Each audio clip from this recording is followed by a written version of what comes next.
I had a little chat with the coach before the training session started. I was slightly late, so I had the chance to actually speak with him one-on-one privately. And I said to him, I reviewed my video. I'm just wondering your thoughts. Maybe I lost the ball too much. What are your thoughts on that?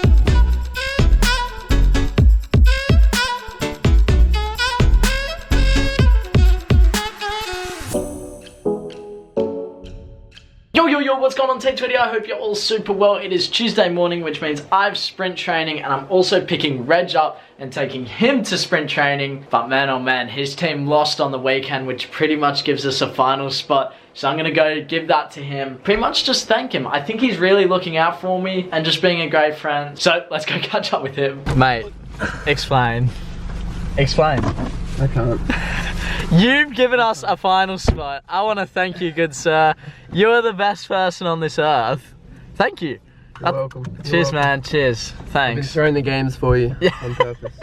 I really appreciate it. Goals. Yeah. You're the man. Good search, Ben. Yeah. Oh yeah, I beat you again. You lost to Ellis. I beat you again. Again, I beat you. You got the start there. I smoked you.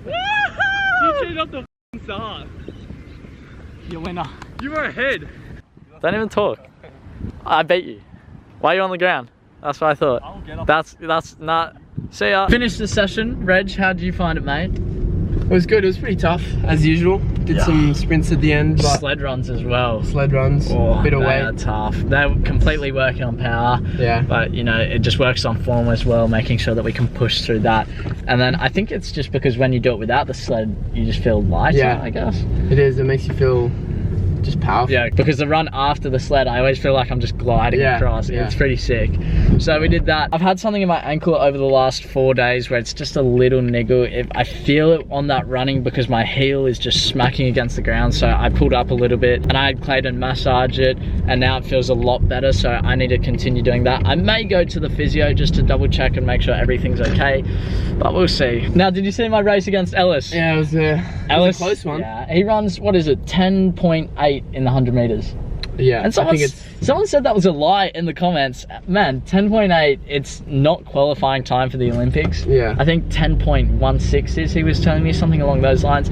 He is so quick. He's very quick. It's ridiculous. So I went up against him, and the first one, he just got away from me.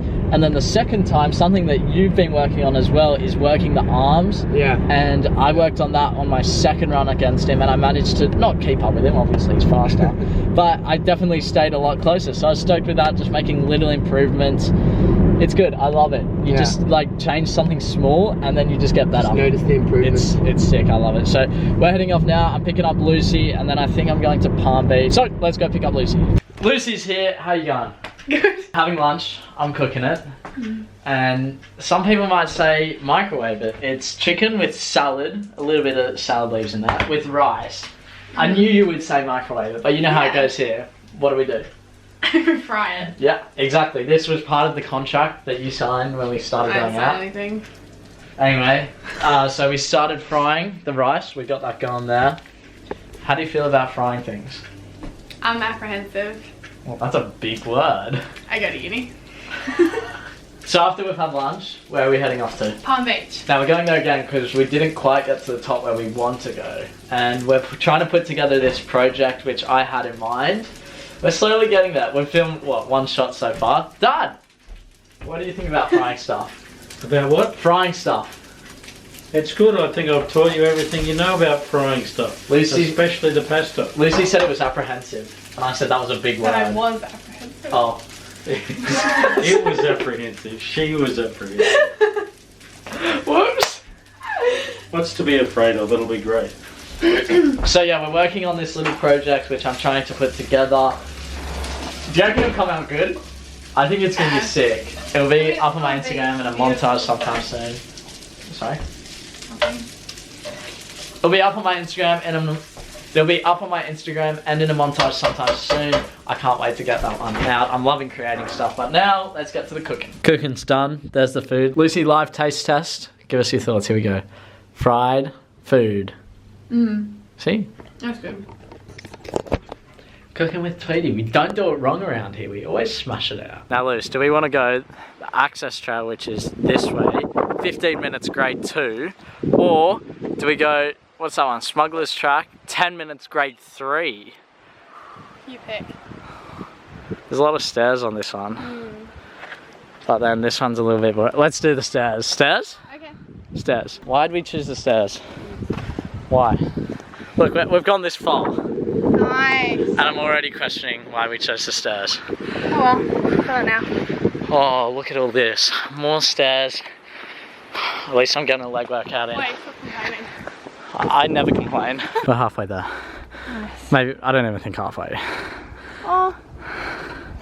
Still looks kind of cool. We gotta go on the top there, you can't even see.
I've seen Lucy, I've come back, I need to get ready for training. One of the things I want to touch on very quickly is just a few comments that were in the last video of my game performance. There are a few people there saying, Sheldon, your 1v1s are poor, you're losing the ball too much, you need to learn when to pass. Sheldon, are you a team player? I've spoken on this before when you guys told me, Sheldon, you need to defend more. In football, every game is played differently. In some teams that I've played, it's very much a passing game. In other teams, it's try and hit the striker, let's play off him and try and get balls in behind. Now with this team, what I'm finding is that we adjust our playing style to the pitch that we play on. So if you guys saw that pitch, it was absolutely horrible. Close to one of the worst I've ever stepped foot on. So the coach said to me before the game, he said, man, if you can have tight dribbling on this field, then you're going to absolutely kill it. And he has absolutely hammered it into us as wingers and the striker that he is okay with us losing the ball. And I'm pretty sure across all teams, the coach is okay for you to do things in the final third. Of course, that doesn't mean go 1v1 every single time. You need to recognize that, and that's something I'm working on 100%.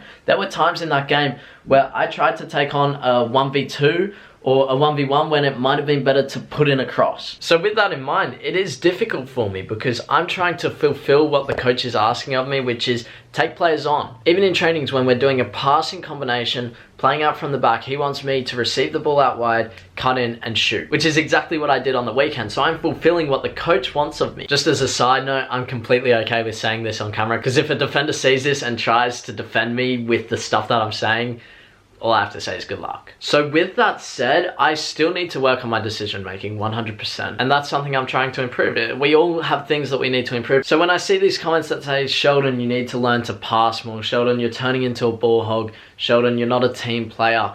I look and I go, well, that's completely fine because you're seeing it from the perspective without knowing what the coach is asking of me. Now, if you look back at my highlights video, I have a ton of assists and passes in there, which demonstrate how I can play. And that's more in a team where we do like to keep possession and keep the ball. So I would play differently when I'm in a team like that. So it's all circumstantial. You need to adapt how you play in different teams. Like I said, you have to adapt your style from whether it's a team that you play for, and let's say you go up to a high level team, then you have to adapt your style. Or if you're up at a high level team, which I have been, and then drop down to a lower level, it's just facts. I'm not saying that these players are poor, it's just how it is. Then I need to adapt my style. So I hope that helps some of you. I'm not trying to have a dig at any of you, and I know that most of those comments are trying to be constructive criticism towards me, which is completely cool. I just felt like I needed to explain it a little bit more. So with that said, I'm going to head off to training. And with your comments, I think one of you said, that the coach should tell me to do something, so I might speak with him briefly and see what he thinks about it, whether he thinks I'm losing the ball too much, and basically just get his thoughts. Yo, so I just finished training. I had a little chat with the coach before the training session started. I was slightly late, so I had the chance to actually speak with him one-on-one privately, and I said to him, I reviewed my video, I'm just wondering your thoughts. Maybe I lost the ball too much. What are your thoughts on that? And he said, man, you're scoring goals, I'm happy. On top of that, you're an attacker, you're in the final third, and when you do lose the ball, I don't care if you lose it 8 times out of 10. And I said to him, well, look, yeah, I would say the same if I wasn't getting the goals. Let's say I was on 0 goals for the season and I was losing the ball 8 times out of 10, then I'd be sitting there and going, yeah, something's gone wrong. So it's interesting to hear his perspective. Like I say, so many coaches have the thought that when you're in the final third, be creative, try to do things, try and beat players. But I will say myself that I am taking 1v2s like I continue to tell you guys, and usually that's not the right option. And in this team, I find with the play style it is, especially with the other teams, a lot of kick over the top, not a lot of playing through the middle, not a lot of switching play. I adjust my press to this game type. But on top of that, whenever I play wing, it's so important to press high rather than just tuck in as another midfielder and sit there and do nothing. I really learned to press as a winger when I was at the Western Sydney Wanderers as a youth player,